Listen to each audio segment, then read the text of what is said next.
Hello everybody, welcome back to some more Spelunky 2 low percent cosmic chain.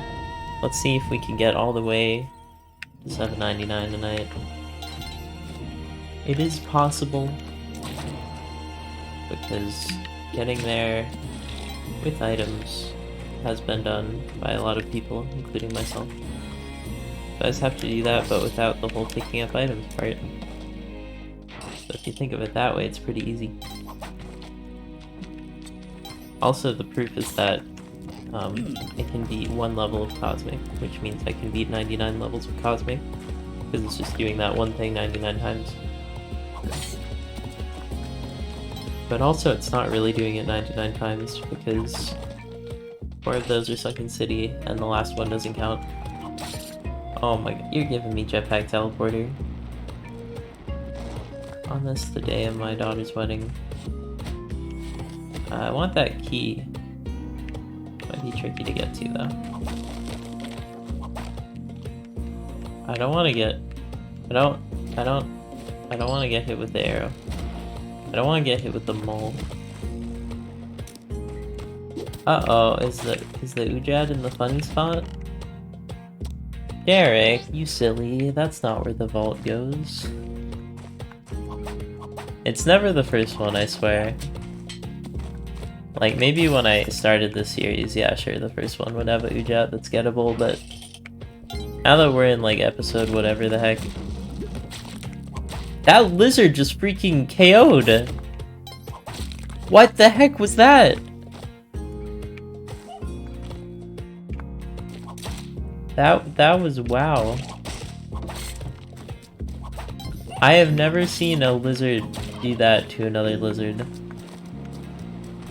You know?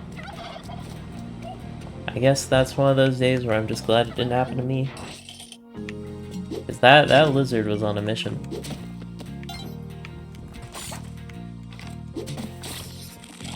Holy heck. That is in the wall, Derek. That is not where the key is supposed to go. Ropes! Alright, come on. Give me a run. Let me at least to Volcana today. Can we get that far? Shifting the goalposts.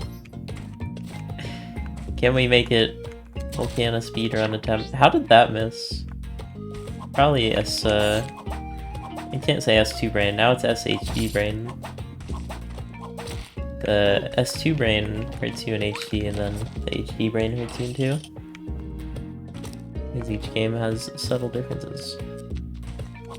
Like in this game, backflips are weird. And in HD, Shopkeepers, Diagro is like completely different, and it is hard to remember the Diagro rules of each game. That's an off-path Ujat. I don't think that's get-toable.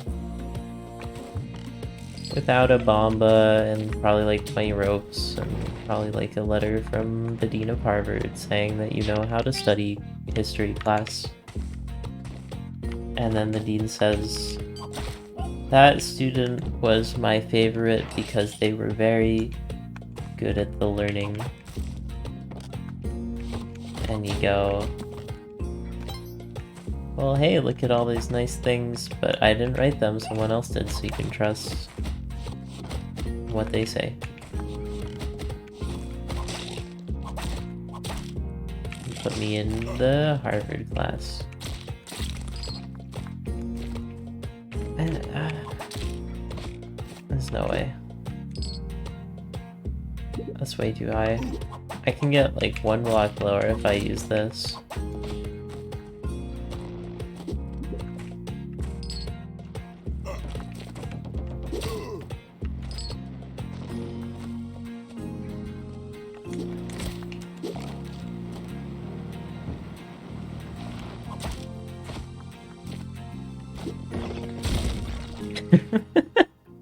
I wanted to see if it was possible, but I guess I was a victim of my own greed and trying to make that run continue.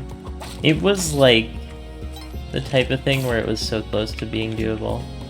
It probably was. I think 3 tiles you can make with a jump. But I don't know if a mole is too low to the ground or not. There's like all sorts of weird stuff about making that work there.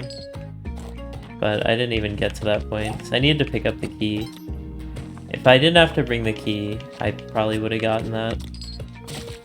But having to bring the key also made it really tricky. What is in this funny shop?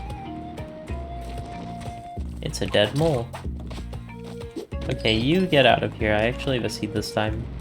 All these moles, they want to come hang out with me. But guess what? It's past 10 p.m. and your mom said you're not allowed to watch Adult Swim. You know? And that's how it is today. I gotta get out that door.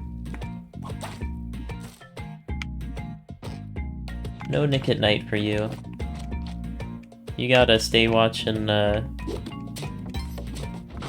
Drake and Josh. So get out of here. Get out of here, moles. I'm watching Family Guy.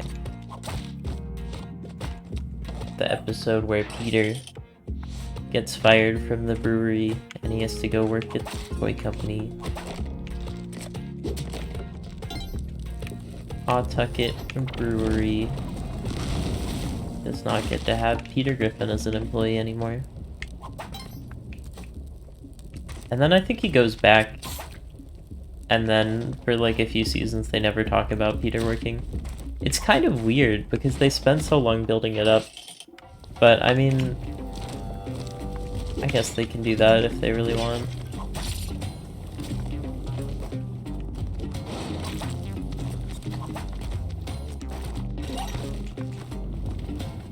And all anyone ever wants to talk about is the cutaways, but I'm more interested in the lore.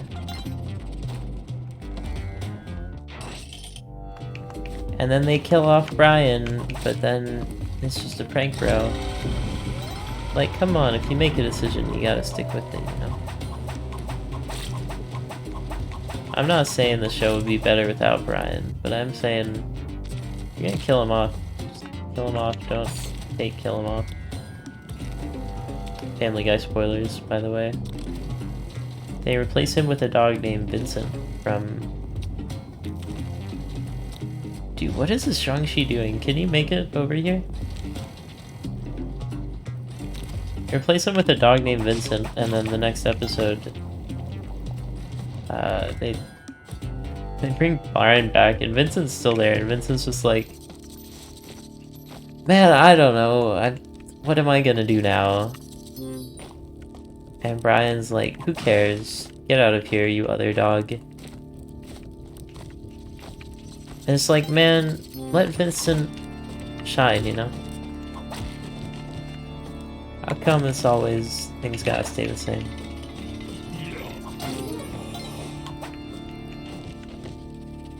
I guess it's kind of symbolic of the show that the writers can't move on from Brian. And the Family Guy can't survive without Brian. Because it was awkward. That episode was really awkward. Not just the one where Brian died, the one where he comes back. Because he's just like back. And not dead anymore.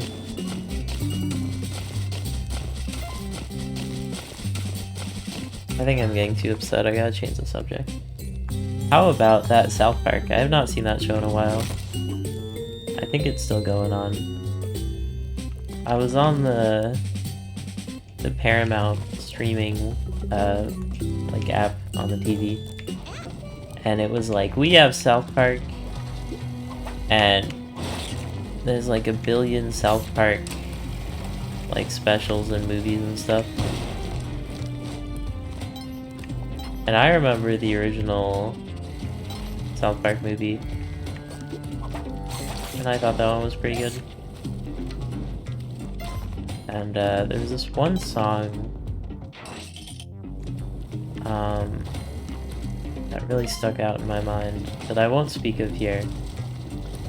But this is really a layout in this game. How did I survive that? I was like, I know eventually something will spawn out of here, but it wasn't, so I just went for it. And then something spawned, but it didn't kill me for some reason. Probably because the game wanted to hear the end of my story. Anyways, there's these two characters, Terrence and Philip. And they are Canadian. And they made that song. But in South Park, Canadian people have like different head shape than the other characters. Like it's like cut in half. And I watched a lot of South Park, but like, is that some stereotype that like Canadian people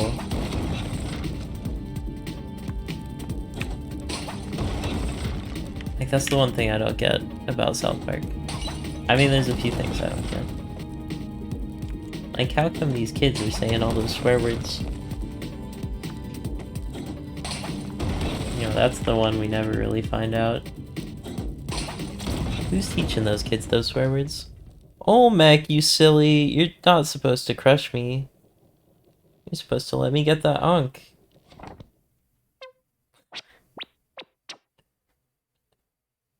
This was a terrible episode. I just rambled about TV shows. What TV show should I ramble on next episode? Leave it in the comments. Boy, I sure do wish Olmec didn't move there. I guess I could give myself more room. But normally he doesn't move there. I must have been just like slightly late. Because I should have had room. I think like I need to stop basing it off visual cues because it grows in. But you can actually whip it before it like visually shows up. And he starts moving immediately. So if you hit it like right when it reforms, you won't have time to move. Which is what I normally do, but I was like a little bit late, like a half second. That was a pretty decent run though. Really good starter resources. Volcano wasn't too bad, aside from almost killing me twice. Once with like that drill with the Kali altar, that was a little bit sussy. And then the vampire hiding at the bottom. And then once with that drop onto the lava. So the reason that lava drop is scary, by the way, it's not because you can't ledge grab that, because you can and I did. It's because when you're falling, the little lava guys, they're in like their circle form before they jump out, right? And if they generate and you're ledge grabbing there, you'll get hit, let go of the ledge, and fall in the lava without being reactable. Because like the way, like I'm assuming the way the game is supposed to be designed, it has the little lava circles before they jump so that you don't get screwed. So you go, oh, there's a circle there. That's a lava dude. I will not be near that lava when he jumps. But the problem is when the circle appears, that's the tell for the lava dude, but there's no tell for when the circle appears. So when the circle appears, it just instantly hits you and kills you, which has happened a lot of times. But I didn't want to waste a resource because I was so adamant about not wasting one in dwelling. But roping there is probably fine. But I just feel like if I'm going to make it all the way to CO, I'm going to want every possible advantage. Aside from the bomb I used to put the bow in, which I still think is the right call. Because you need ridiculously good luck either way if you want to get to 799. So I think missing one bomb doesn't matter that much. But when you start to think about like, oh, this Ujat is blocked off, I'll use a bomb and a rope, it's like, you don't really have to do that. So if there's any case where I can save a resource, I will. But once I get to CO, yeah, I'm gonna use bombs and ropes with prejudice if the level is scary enough. Because losing there feels worse, especially if you have resources that you could have used to make it safer. Even if people disagree with that logic, I think that's That's the way to play this. Also, anyone that disagrees with me, feel free to get a $7.99 low cosmic win. I look forward to seeing that. That's interesting. When I look at the page, I don't seem to see any completions. But yeah, that's the end of this episode. If you enjoyed this episode of A Low Cosmic, leave a like, comment, subscribe. I will see you in the next one. Peace out.